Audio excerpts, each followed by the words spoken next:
Ratna atmosfera iz Hrvatske prenosila se u Bosnu.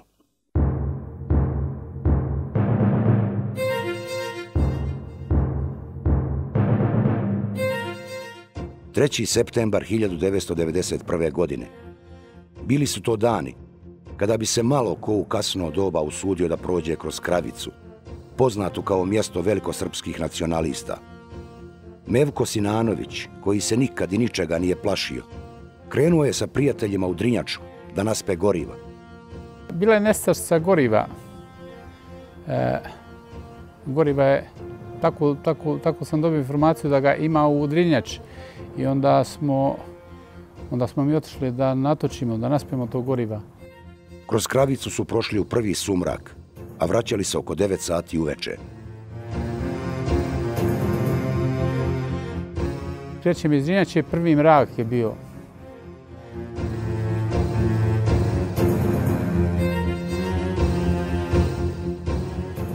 U Konjić polju normalno stanje, pervani dole. U Kravici vidim, zaustavlja me policija sa stopom onim policajskim otkuzama, bivša milicija. I sad ja sam mislio normalno da stanem. Smanjio sam gas, kad sam vidio ko me zaustavlja,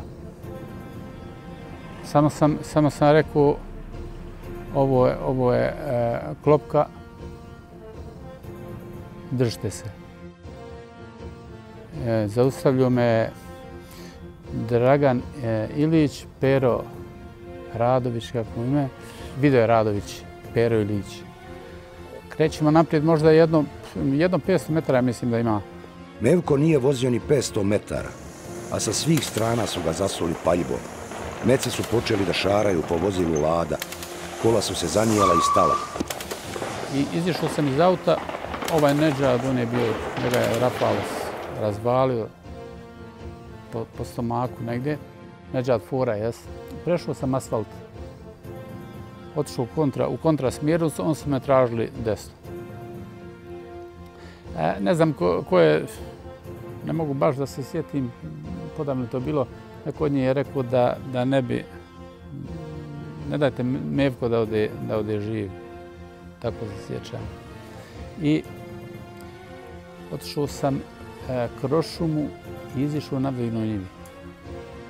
Džemo Jusić iz Podčauša i Nedžad Hodžić Fora iz Hranče su ubijeni na licu mjesta, dok su Mevludin Sinanović Mevko i Zajim Salković preživjeli. Našao sam, nije milicajca, tada je bio milicajac, Hasana, iz Bratunca negdje, Hasan, ne mogu da se kako zove. I pogledao sam iz mraka, vidim da je on, i znao sam, poznajući čovjeka, znao sam da mu smijem, prišao sam mu, on je počeo, pustio je suze, kaže Mevko, znamo šta se dešava dole, ali mi dole ne smijemo. Nisu smjeli da uđu u Kravicu. Dramatična situacija je prijetila da se pretvori u ratni okršaj. U Bratunac s helikopterom stižu članovi predsjedništva Bosne i Hercegovine Ejup Ganić i Nikola Koljević, te pomoćnici ministra unutrašnjih poslova MUP-a BiH Avdo Hebib i Vitomir Žepinić. Nepoznata lica iz zasjede iz automatskog oružja su pucala na 4 lica koja su bila u vozilu Lada, registarski broj zvornik 27162. Kojega su ubili? Ubili 2 muslimana, toga glavnog nisu. Aha. Da imao sreću. A dvojicu su ubili. I dalje, u toku dana, sad je dole narod muslimanski sišao u Bratunac koji samo likuje da se ide na Kravicu. Ako krene MUP jedan od ozdo u Kravicu, oni će biti gađani, rafalirani. Dobro. Tako je Kravičani, oni su to tvrdo zaključili, od toga ne ustupili. Jesu naoružani? Jesu. Žepinić i Hebib su gore negdje, ali Žepinić mi se još nije javio, treba mi se javi da mu ja kažem da u srpska sela MUP-ovce ne šalju, ja sam to... Nemoj da se šalje to, ako može odmah javljajte da slučajno iz Bratunca odozdo ne pođu u kakvu kontrolu, patrolu ili fol, da probaju ući da smire stanovništvo, onda će neće valjati. Da, dobro. Kada sam rekao Deronjiću da treba da idemo u Kravice, da razgovaramo u Kravicama gdje se i desio zločin i tako dalje, onda smo zapravo upozoreni da je predsjednik SDS-a Radovan Karadžić zabranio da niko ne smije doći u Kravice. Kad su oni meni rekli da ne smije, ja sam ipak, kao predstavnik legalne vlasti Bosne i Hercegovine, policije, ja sam naredio i komandovao da kolona ide samo, da krene za mnom kolona. Ja sam prvi krenuo odmah prema Kravicama i mi smo otišli u Kravice. U Bratuncu je bilo jednostavno dramatično. Ja to nikada neću zaboraviti kada smo prešli most i ušli u Bratunac dole kod Ljubovije. Vjerujte, sjećam se samo, ni na jednom prozoru bili su otvoreni, toplo je bilo. Ništa se nije vidjelo, izuzev na jednom prozoru je mačka bila. I mi smo prišli dole, kako smo prilazili policijskoj stanici, samo sam vidio pred sobom jednu kolonu koja je potpuno ispunila ulicu. Jedna gužva koja je svakog trenutka mogla eksplodirati. Masa svijeta je bila i tražila je pravdu za ove ubijene. Ja sam ovdje u ime predsjedništva Bosne i Hercegovine da izjavim saučešće porodicama Hodžić i Jusić za njihove mlade sinove koji su izgubili život i naravno da svima vama ovdje ukažem da ta dva mlada čovjeka koja su poginula trebaju da budu opomena svima ovdje.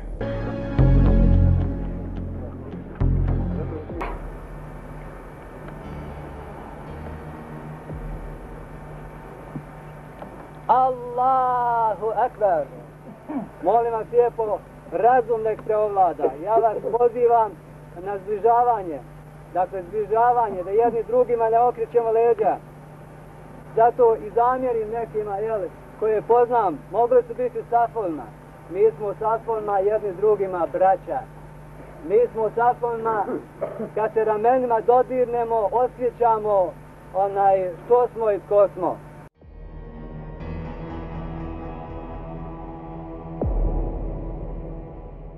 Radenko Milanović, zvani Mali Rašo, je Boru Miljanoviću, autoru knjige Krvavi Božić sela Kravica, ispričao kako je sa još dvojicom saučesnika 3. septembra 1991. godine ubio 2 civila.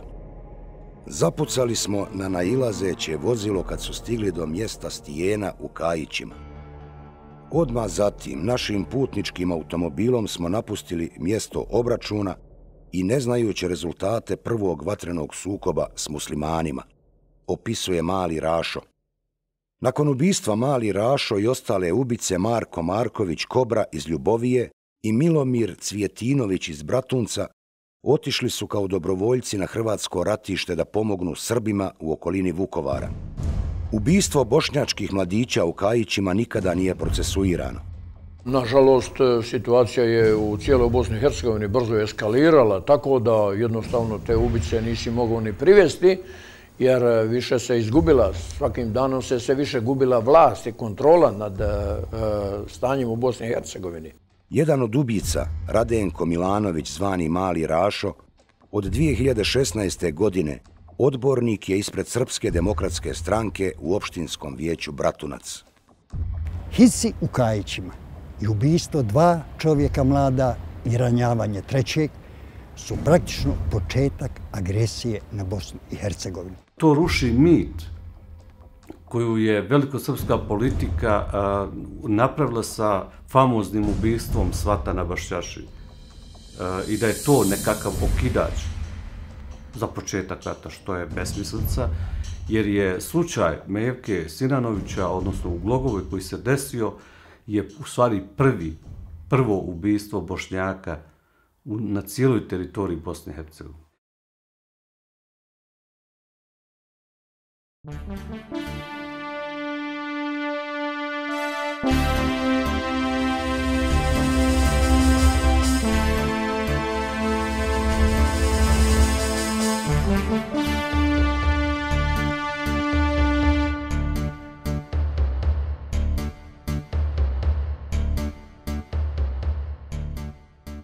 Od svih ubistava, najviše pažnje, napetosti i straha izazvao je nestanak, a potom ubistvo jednog od najvažnijih bošnjačkih intelektualaca i aktivista svoga vremena, Abdullaha Kovačevića.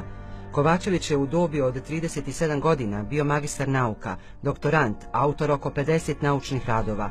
Bio je pjesnik i eseista, intelektualac koji je simbolizirao nacionalno buđenje Bošnjaka u sjeveroistočnoj Bosni. Na tribinama i predavanjima je agitovao za suverenitet Bosne i Hercegovine i za povratak nacionalnog imena Bošnjak, te je upozoravao narod da se sprema novi genocid. Diplomirao je u Subotici, magistrirao u Ljubljani, a u Beogradu je trebao braniti doktorsku disertaciju gdje je s profesorima upravo došao u sukob zbog negiranja njegovog bošnjačkog opredjeljenja. No malo je ko mogao očekivati da će velikosrpski teroristi odlučiti da kidnapuju i likvidiraju ovog bošnjačkog intelektualca. Dogodilo se to u njegovim rodnim Vražićima pored Čelića 26. novembra 1991. godine. U blizini je nimalo slučajno bila stacionirana jedna jedinica JNA na navodnim vježbama. Abdullah Kovačević je otišao da obiđe svoje imanje i nestao. Bezuspješna potraga je trajala do 6. januara 1992. kada je pronađeno njegovo unakaženo tijelo koje je izbačeno iz helikoptera JNA na brdu Žunovo nedaleko od Vražića. Bila je to jasna najava nadolazećeg genocida. Dženaza Abdullahu Kovačeviću obavljena je 11. januara, a na njegovom mezaru uklesani su njegovi stihovi slutnje u kojima veli: u svakoj nepravdi i zlu vidim od svog tijela gomilu kostiju i ispijene oči.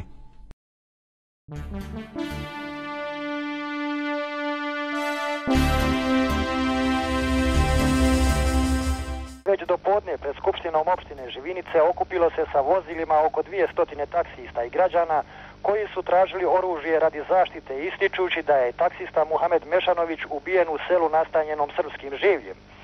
Pola sata kasnije već je bio blokiran magistralni put Sarajevo-Tuzla te regionalni put Živinice-Banovići.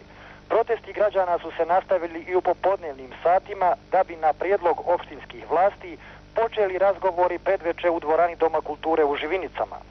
Broj okupljenih građana do večeri se povećao na 800. U krajnje naelektriziranoj atmosferi oni su zahtijevali da im se obrati neko iz kriznog štaba ili republičke vlade. Istovremeno predstavnici taksista i prevoznika, ali i okupljeni u Domu kulture Živinice, traže da pripadnici rezervnog sastava vojnih jedinica koje se nalaze na području ove opštine odmah napuste Živinice.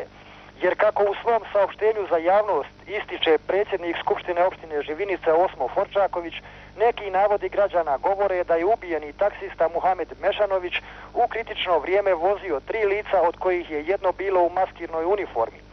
Inače, pojedinosti o ovom tragičnom događaju još nema. Istragu vodi sudija Višeg suda iz Tuzle Tomislav Ljubić u saradnji sa radnicima Centra službi bezbjednosti Tuzla. Dok ovo javljamo, stotine građana okupljenih u Domu kulture Živinice i dalje čekaju da pristignu predstavnici Republike ili Ministarstva unutrašnjih poslova Bosne i Hercegovine. Također u Živinice je iz pravca Sarajeva i Banovića zbog barikada još nemoguće doći. Oko 20 sati večeras je obilaznim putem u Živinice stigla delegacija Ministarstva unutrašnjih poslova Bosne i Hercegovine koju je vodio savjetnik ministra Avdo Hebib. U prepunoj sali Doma kulture Avdo Hebib je građanima Živinica obećao ubrzanu, ali detaljnu istragu u pronalaženju ubice ili ubica taksiste Muhameda Mešanovića iz sela Bašegovci. Javnost će o svemu biti detaljno obaviještena, naglasio je Hebib, a zato bez rezultata istrage ništa ne treba prejudicirati. Također, Avdo Hebib je preuzeo obavezu da vladi Bosne i Hercegovine prenese zahtjeve građana Živinica oko obaveze razgovora sa vojnom komandom kako bi rezervisti napustili područje opštine Živinice i Živinička sela.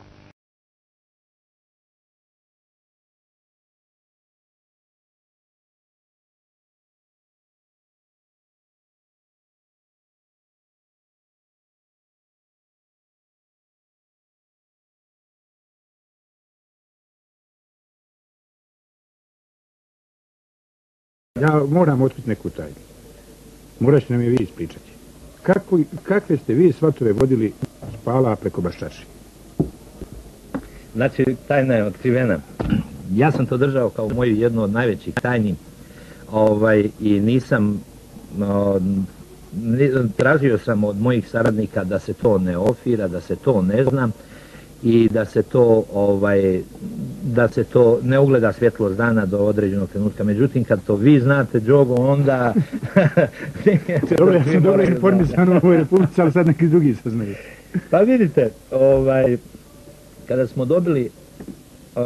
smo počeli već da naoružavamo narod, to je bilo neposredno pred sam rat, kontrole su bile na sve strane i nije se moglo proći, čak šta više, kada sam uspio jedan šleper naoružanja i municije da dovezem do Mokrog, ostavio sam ga pred kućom moje familije i sišao u grad da vidim kako i na koji način da provezem to oružje. Sreo sam i gospođu Biljanu Plavšić i rekla mi je da su je tu taj dan pretresali automobil njen i čak šta više toliko su bili drski da su vadili tašnicu i sve iz tašne njene lično. Tako da mi je to bilo strašno upozorenje da ne smijem sad za Vogošću da provezem taj šleper sa oružjem i municijom. Međutim, ja sam napravio svatove.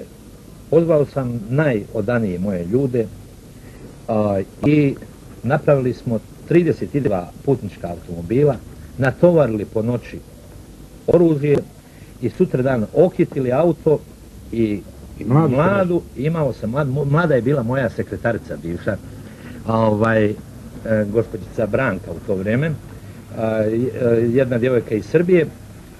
Ona je bila mlada i mi smo kao svatovi prošli kroz Sarajevo, ja sam još usput i pucao i kažem tada kada smo se stigli do Vogošće da sam se osjećao najsretnijim čovjekom, ne znam kada sam bio srećniji i radosniji zato što mi je uspio trik. Prošli smo kroz Sarajevo i milicija i sav narod, čak šta više mnogi su aplaudirali kad smo prolazili i pucali kao znate kad svi svatovi i oružja.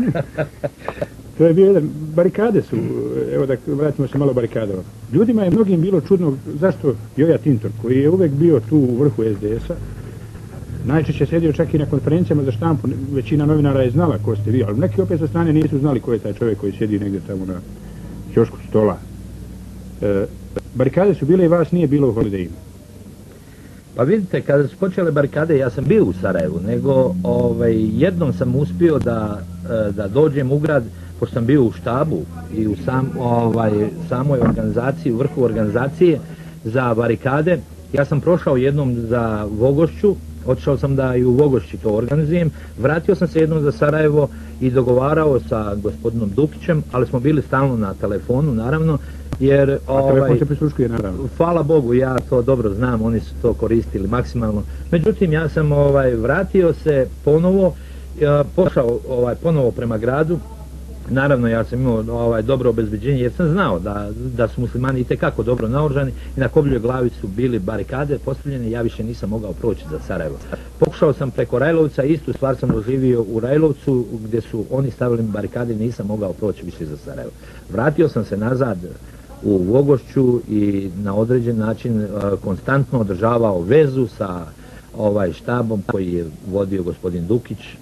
Ja sam vodio taj dio u Vogošći i Ilijašu, kontaktirao sam redovno sa svima i mislim da je to bila briljantno izvedena akcija na koje mogu da pozavide i svi organizatori, vojni organizatori.